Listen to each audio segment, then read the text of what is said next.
Yo, what's up, guys? It's Goose from the Wise Wealth Discord.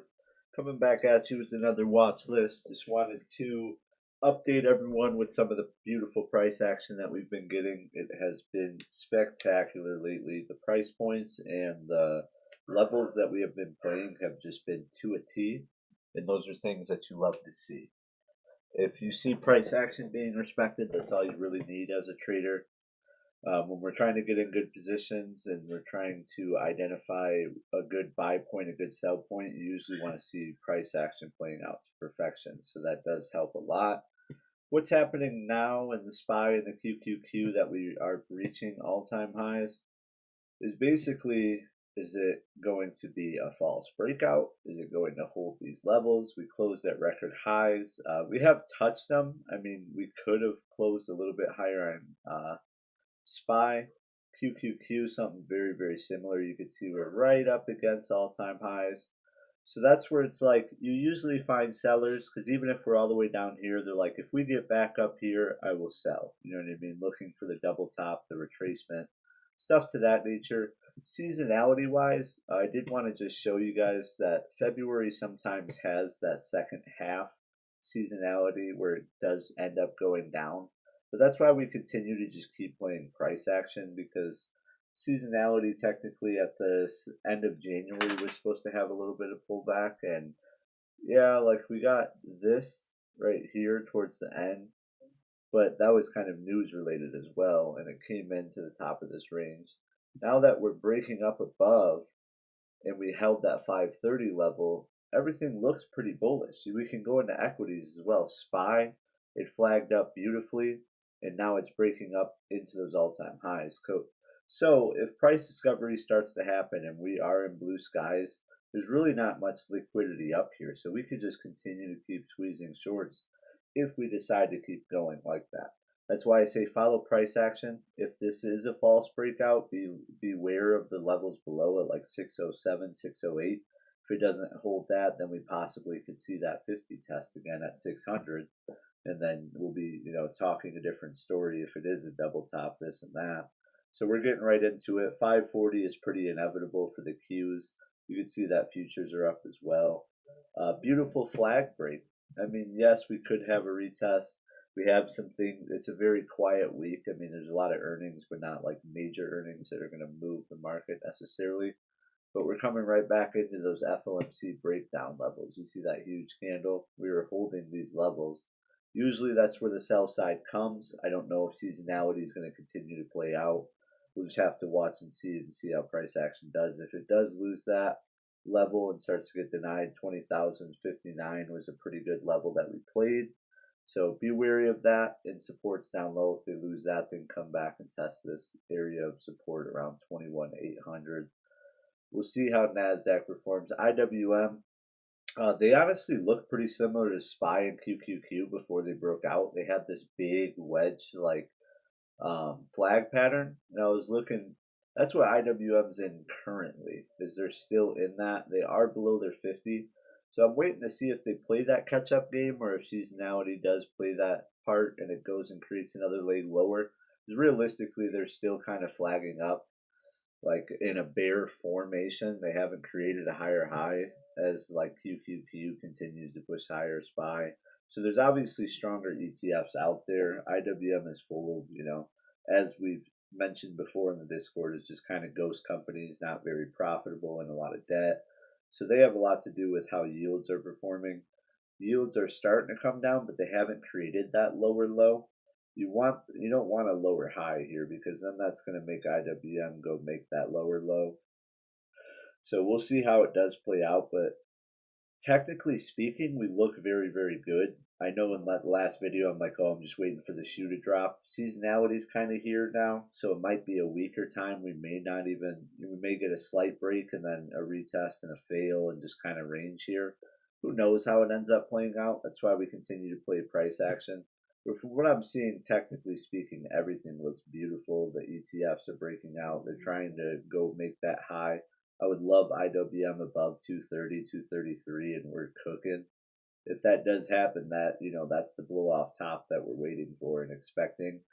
but some levels of resistance. Apple's coming into a possible double top as well, where we could potentially test this 50-day moving average. We'll see how it plays out during the week. We do have some news. We have the President Trump speaking on Tuesday. That usually brings volatility. He's always saying something. FOMC meeting minutes. Those are the two biggest things that I would see. I mean, unemployment claims would be big too, because that's economically, some data that you want to see. But flash manufacturing, that's not too big. Some Fed members per usual, natural gas. So it's a relatively like quiet week. It's a what do you call it? A holiday week as well. So that's something to take into account. That volume could be lower. We could just keep inching up and keep going. Apple in these oversold moments, going up that fast and then creating that divergence. I'm not too like I don't know. You can't be bearish below or above the 50. So come back, test that 240 level and hold it. That's what I would love to see. Microsoft, they haven't been looking that great, but it's kind of like a falling wedge right into they're creating this divergence as well. You can see that they're creating higher highs, higher lows on the RSI, but then right here they're creating lower lows. So that's how we caught NVIDIA last time, is that huge divergence. You could see that it has a bullish divergence towards the end, and these big companies, 9 times out of 10, people want to buy those dips. You see oversold on NVIDIA, one of the strongest stops with the divergence, created a huge move. But I haven't got into NVIDIA, but they're diverging on the bearish side right above their 50, so we'll see how it plays out. But a bearish divergence, or a bullish divergence nonetheless on Microsoft, they're coming right into support. If they do start to lose 400, we're probably in some trouble.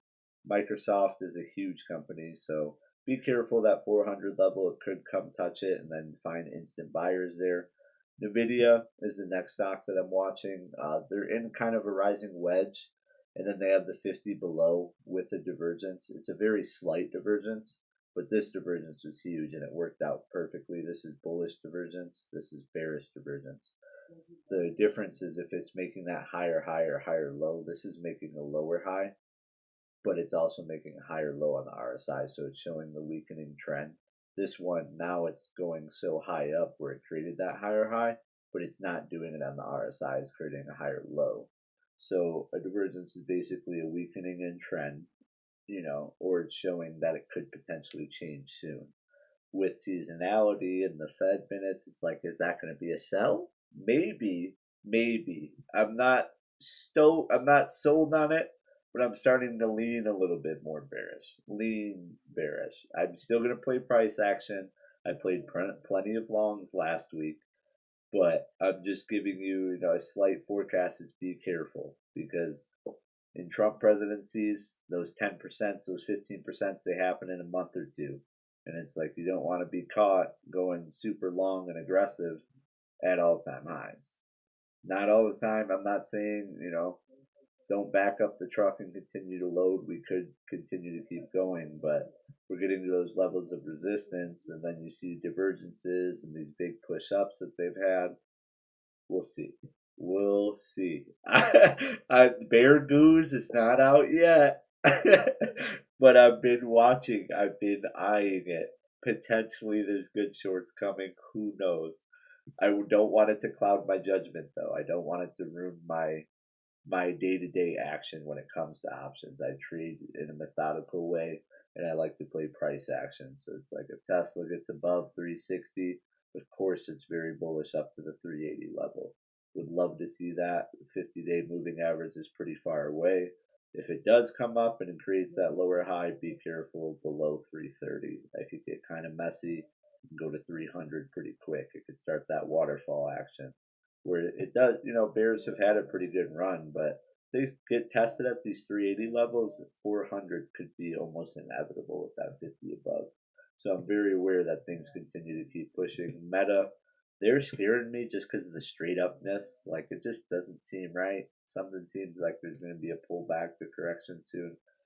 But that's just my opinion. I don't know why I keep thinking it. It's coming soon because these bears have been obliterated over the last few months to years. So be careful. Don't get in crazy shorts until price action confirms. But pretty straight up. RSI is a little overextended. We'll see how much further Meta has to go. Could go to 800 before there's any real pullback. Who knows? AMD, they're trying to build something. Still the weakest semiconductor out there. It's a pretty ugly chart, to be honest. Nothing too great coming out of it. We'll see if they could start to get above some of these trends and maybe test that 50-day. That'll be a huge level, but the gap above, for sure, there's still a gap up to like the 120 area that they're trying to look at. Google, they're below their 50. It could come up and test this. They also have a gap below. You want to be careful of that. Usually when there's gap belows, the market likes to, at least close them in. They could find support here and work their way up into the gap above. There's a gap above, so it's illiquid in both directions. Just kind of waiting to see if it breaks above 193, 194. If it breaks below the 184 level, it could potentially be a good short if seasonality plays its part. Who knows? So I don't know. Tesla coming in 360 below 330. Nvidia, lots of green here. Usually counter trends aren't that great, and it's showing the divergence. So hold the 135 level or break above 140. 140 is pretty much inevitable with where it closed at and where it's probably going to open at.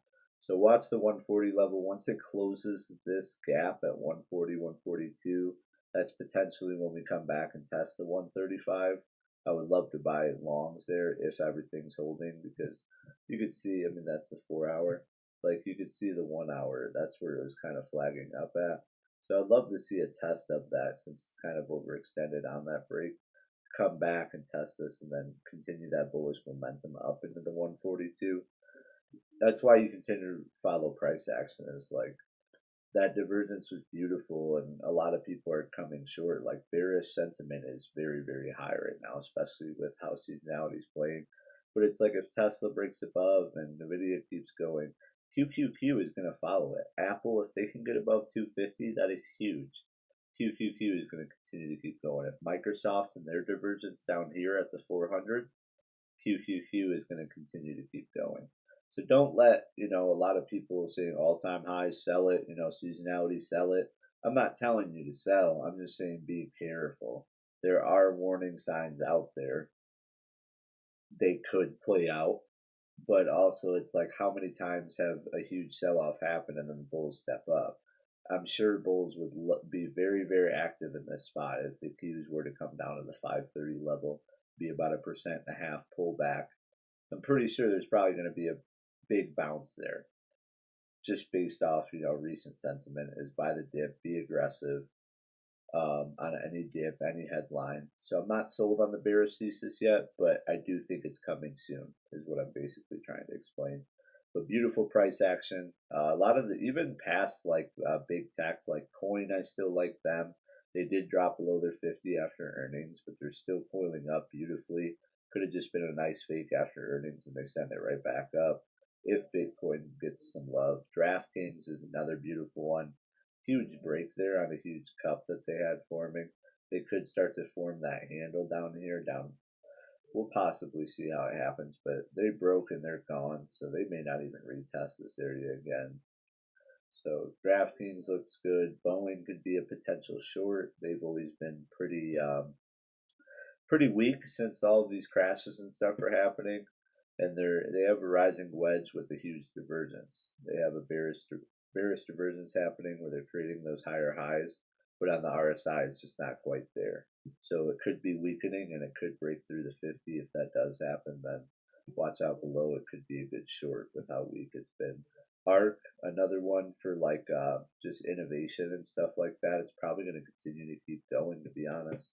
It was in phase one for a while, and innovation's huge with the Trump presidency because they're deregulating a lot of things. So you like that. They're in phase one. They finally broke out, tested it, and they're holding their 50. Very bullish action on ARC. That's kind of a risk on indicator. BABA, they have earnings this week on Thursday. I would love them above 130. As you know, I'm a huge shareholder of them. I always will be. So we'll watch to see how their earnings go. I don't think they're going to hang the moon when you see straight up things like that and the RSI up there. I'm highly doubting they catch a bid, but if they do, I would love it. But I'm there for the long term, so I do not care. think it's a great company, and I think it will continue to do well. ARM looks awesome. They have a flag above 170. I would love to see the break to 200. All these names, Jimmy shouts out a lot. BXYZ. This has like the SpaceX kind of stuff in there. Love the flag it has going. Get above its 50, get above 60. We're going up to 110. No doubt in my mind. I appreciate you guys tuning in, though, guys. It should be a great week. I love the price action that's happening. It's very clean on the charts. It's just beautiful. And when that happens, it makes your life as a trader very easy. I know the news flow has not been easy, but follow price action throughout the day. These are the levels I'm giving you. If Apple gets above 250, if Microsoft drops below 400, or it comes into the 400 level, these are levels we could be buying at. If Nvidia comes back, pulls back into their 50, 135, that could be a great dip buy to go up to the 150 and go test that. If things start to get bullish, Tesla above 365.